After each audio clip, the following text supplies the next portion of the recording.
Dancer Diaries, and if you're new here, welcome. Please make sure you check it out. I have lots of discussions about being a belly dancer as well as many technique tutorials. So subscribe if you like what you see and give this video a thumbs up. It really does help me. Write in the comments below.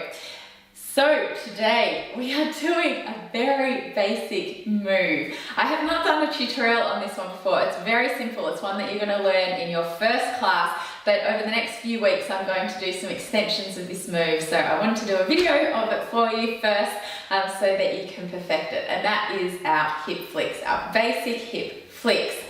So if you've ever gone to a belly dancing class, you've probably done this move, but if you're totally brand new to belly dancing, it's a really good one to start with. So starting off, keeping our feet hip width apart, tucking our pelvis in, having our chest up, and hands out in front on your hips just so they're out of the way. All we're doing is we're bending one knee, and then as we straighten, we're pushing our hip to the side. We bend the other knee, pushing over, pushing over. So this is our basic hip flick.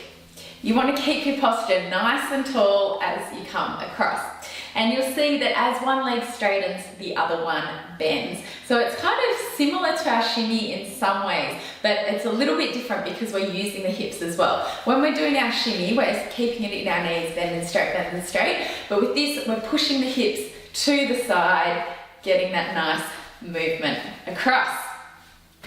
So if you're new to belly dancing, a really nice one to practice. So again, posture, it's really important to have your feet hip width apart for this one because otherwise it's hard to see or get the hips to move side to side.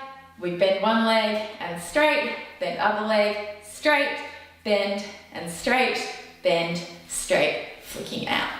So once you've got this move, what's also really nice is to double it up or triple it up. So if I'm going to one side, let's go twice this side. I'm bending and straight, bend and straight. Other side, bend and straight, bend and straight. So again, it's in the knees, but it's also in the weight of your hips as you're coming across.